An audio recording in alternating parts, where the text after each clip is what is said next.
ఎక్కడైనా సర్మూలంగా రాష్ట్ర ప్రభుత్వం చేతిలో నష్టపోతామని ప్రతిపక్షం ఫీల్ అవుతుంది. రాష్ట్ర ప్రభుత్వం చేతిలోనూ కేంద్ర ప్రభుత్వం చేతిలోనూ. ఇప్పుడు మమతా బెనర్జీ కేంద్ర ప్రభుత్వం వల్ల నష్టపోతామని ఫీల్ అయ్యింది. తమిళనాడు, కేరళ, అస్సాము వీటన్నిటిలో ఎవరు ఫీల్ కాల.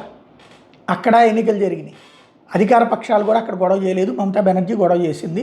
చివరికి ఆమె దిగడానికి కారణం సర్రని చెప్పుకోవడానికి ఒక కారణం చూపించుకుంది. అదే సందర్భంలో అక్కడ కేంద్ర ప్రభుత్వం బీజేపీ, మమతా బెనర్జీ రాష్ట్ర ప్రభుత్వం కాబట్టి ఆ మాట అందంటే ఒక అర్థం ఉంది. ఇప్పుడు కేంద్రంలో ఎన్డీఏ, రాష్ట్రంలో ఎన్డీఏ, మరి వైఎస్ఆర్ కాంగ్రెస్ పార్టీ వచ్చి తెలుగుదేశం ఓట్లు ఎట్లా తొలగిస్తుంది?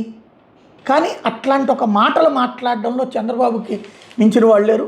బాబు భలే విచిత్రం రివర్స్ గేర్ ఆడుతుంటారనమాట. తాజాగా ఓటర్ల జాబితా ప్రత్యేక సమగ్ర సవరణ, బూత్ స్థాయి ఏజెంట్లను అప్రమత్తం చేయాలని పార్టీ నాయకులను తెలుగుదేశం పార్టీ అధినేత ముఖ్యమంత్రి చంద్రబాబు సూచించారు. 2019 తెలుగుదేశం పార్టీ అధికారంలో ఉన్నప్పటికీ వైకాపా కుట్రపూర్తంగా తెలుగుదేశం పార్టీ సానుభూతి పనులు ఓట్లను తొలగించేలా చేసిందని గుర్తు చేశారట. మరి అప్పుడు ఎట్లా తొలగింపు చేసిందో అర్థం కాదు. ఈసారి కూడా వైకాపా ఇట్లాంటి కుట్రలకు పాల్పడే అవకాశం ఉందని పార్టీ శ్రేణులు నిరంతరం అప్రమత్తంగా ఉండాలని పేర్కొన్నారు. సర్ మీద అవగాహన కల్పించేందుకు జూన్ 2న పార్టీ కేంద్ర కార్యాలయం తెలుగుదేశం పార్టీ ఎమ్మెల్యేలకు వర్క్షాప్ నిర్వహించాలని ఆదేశించారు. ఇక్కడ అసలు గొడవ ఏందయ్యా అంటే, విదేశాల్లో ఇతర రాష్ట్రాల్లో ఉంటున్నటువంటి వాళ్ళ ఓట్లని వైసీపీ వాళ్ళ ఓట్లను తొలగించేందుకు తెలుగుదేశం ప్రయత్నిస్తే తెలుగుదేశం పార్టీ వాళ్ళ ఓట్ల మీద కంప్లైంట్లు అప్పుడు వైఎస్ఆర్ కాంగ్రెస్ పార్టీ ఇచ్చింది. కాబట్టి అప్పుడు కుట్ర చేశారు అన్నది. 2019-24 మధ్యలో వైఎస్ఆర్ కాంగ్రెస్ పార్టీ వాళ్ళకి సంబంధించిన ఓట్లు అట్లాగే.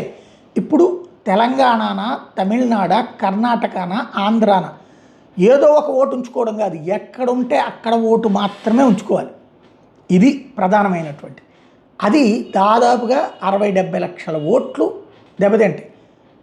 ప్రభుత్వాలు జాగ్రత్తగా మేనేజ్ చేసుకుంటే 30-40 లక్షలు కాపాడుకోవచ్చు. ఇక్కడ తెలుగుదేశం వాళ్ళకి సంబంధించి ఇతర రాష్ట్రాల్లో, ఇతర దేశాల్లో ఉద్యోగాలు, వ్యాపారాలు చేసుకుంటున్న వాళ్ళ ఓట్లను కాపాడాలని తెలుగుదేశం, వైఎస్ఆర్ కాంగ్రెస్ పార్టీ వాళ్ళు అట్లా వేరే ప్రదేశాల్లో చేస్తున్న వాళ్ళని తీపిచ్చేయాలని తెలుగుదేశం ప్లాన్ చేస్తుంది. తెలుగుదేశం వాళ్ళకి సంబంధించినటువంటిది అట్లా తొలగించి తమ వాళ్ళది కాపాడుకోవాలని వైఎస్ఆర్సీ ప్రయత్నిస్తుంది. అదే ఈ వ్యవహారం వెనకాల ఉన్న గోల.